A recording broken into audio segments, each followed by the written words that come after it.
warahmatullahi wabarakatuh. Waalaikumsalam warahmatullahi wabarakatuh. Perkenalkan, nama saya Nisa Habibah sebagai moderator dari Ibu Marini yang di sini diberi judul Lika-liku Proses Batubara di Mirasi.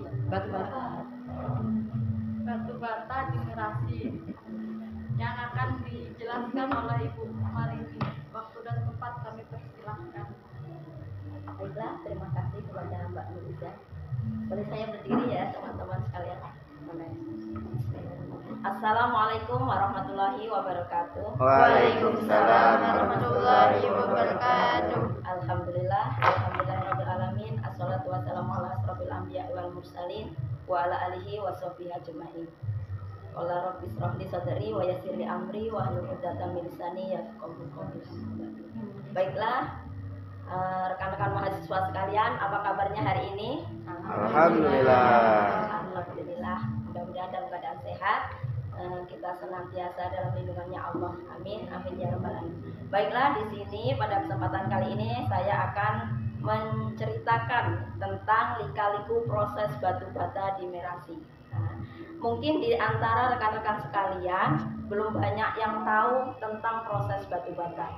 Orang taunya batu bata itu sudah jadi bentuk yang dilihat seperti biasanya warna merah untuk salah satu dari bagian pembuatan bangunan, pembuatan rumah. Taunya orang kan batu bata seperti itu. Nah, ternyata di balik batu bata itu, Bu, rekan-rekan sekalian, itu ada proses yang sangat panjang yang harus dilalui oleh pengrajin batu bata tersebut.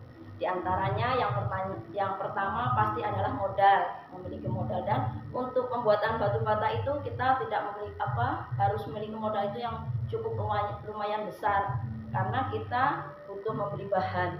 Nah, bahan itu kan kita beli seperti tanah merah, pasir. Nah, untuk pencetak juga kita menyewa mesin pencetak batu bata.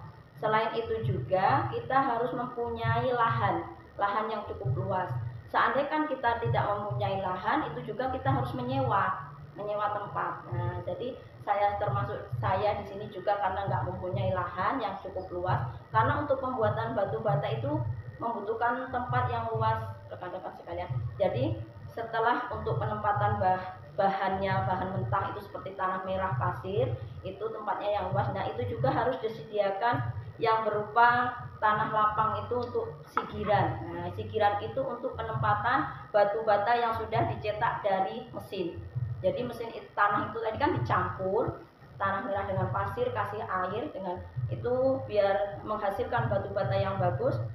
Juga harus pencampurannya yang sempurna. Jadi antara tanah merah dan pasirnya itu perpaduan, misalkan tanah merah satu mobil itu pasirnya satu mobil dam itu ya Bu. Terus pasirnya itu kita juga biasanya satu dam, biasanya justru malah 2 dam.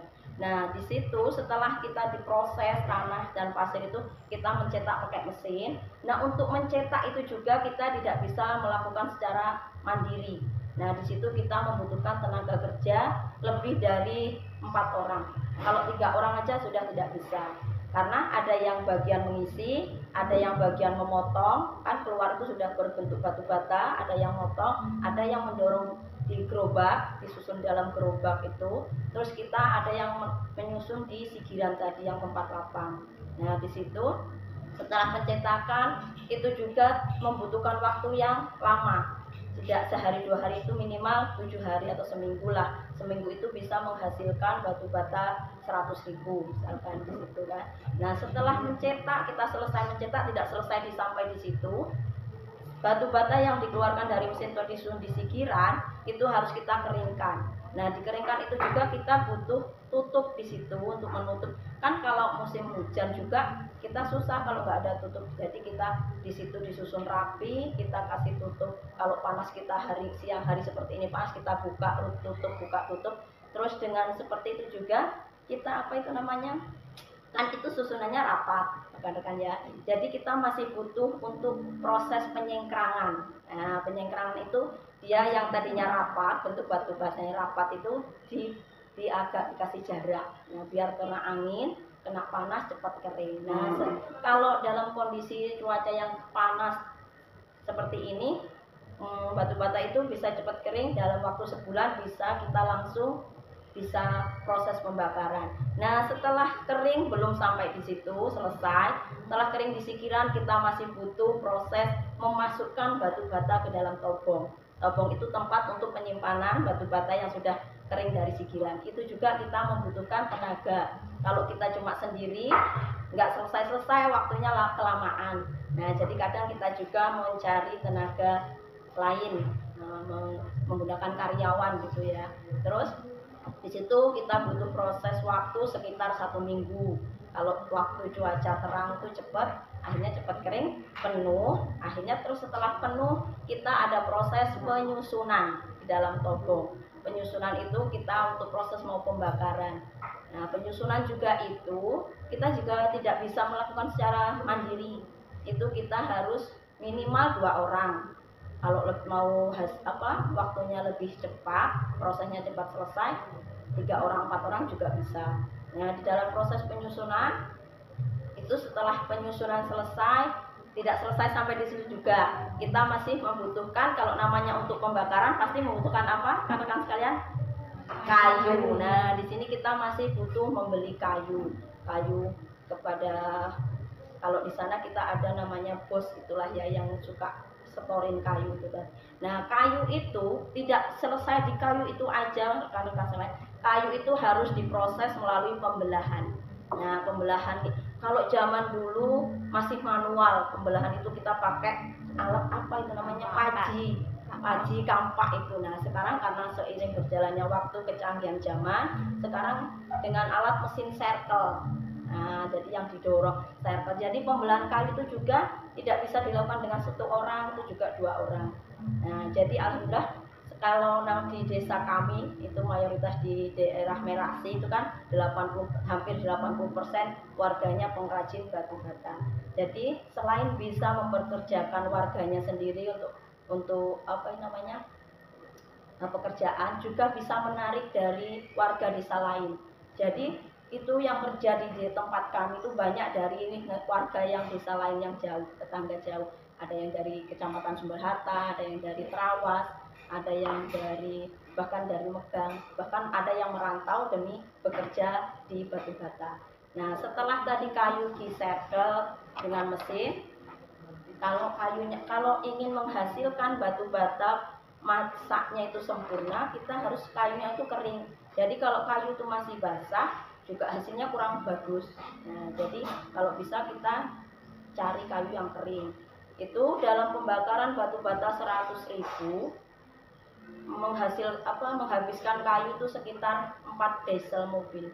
Nah, makanya saya bilang tadi dari modal buat batu bata untuk besar itu cukup besar, karena untuk pembelian kayu, untuk ongkos itu tadi circle juga itu kita bayar. Dalam 1 dieselnya itu harga kayunya itu 1 juta, untuk ongkos belahnya itu 200.000.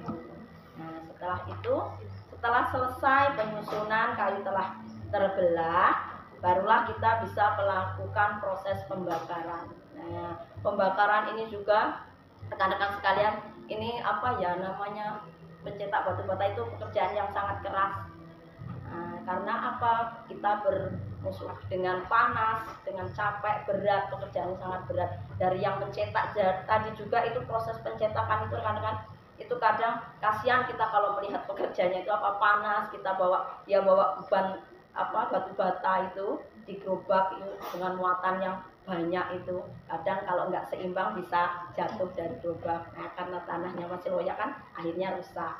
Nah, ini untuk proses pembakaran itu memerlukan waktu sekitar sehari semalam. Kalau sekarang ada lagi yang itu namanya prosesnya itu baru, dengan proses pengasapan. Kalau zaman dulu manual itu dia banyak tungku-tungkunya banyak, terus ada kalau di dalam penyusunan kami itu namanya colokan. Nah, lubang-lubang kecil itu dibuat lubang banyak. Nah, sekarang model kalau di tempat saya itu dibuat pengasapan. Jadi tadi malam kebetulan di tempat saya proses pembakaran suami saya. Jadi semalam tadi proses pengasapan, mulai hari ini pagi ini proses pembesaran api. Jadi biar api itu menaik ke atas untuk proses pembakaran asap. Kadar airnya sudah habis, jadi kita pembesaran api. Nah, setelah itu berlangsung 2 hari 2 malam. Setelah selesai pembakaran, kita tunggu sehari semalam supaya dingin. Nah, setelah dingin baru kita bisa menikmati hasil. Nah, setelah itu kita bongkar amping yang berwarna hitam, batu bata yang masih mentah itu kan hitam luar-luarnya. Nanti setelah kita bukain, kalau dingin barulah terlihat batu bata yang merah itu. Nah, itulah selesai. Sampai di situ kita bisa menjualnya. Saya rasa hanya ini yang bisa saya sampaikan. Ada lebih dan kurangnya saya mohon maaf. Kepada rekan-rekan sekalian, kepada Allah saya mohon ampun. Saya akhiri. Wassalamualaikum warahmatullahi wabarakatuh. Waalaikumsalam. Baiklah, itu presentasi yang sudah dijelaskan oleh Bu Marini. Apabila ada kurangnya, kami mohon maaf. Kepada Allah, marilah kita sama-sama mohon ampun. Wabillahi taufiq wal hidayah. Wassalamualaikum warahmatullahi wabarakatuh. Waalaikumsalam warahmatullahi wabarakatuh.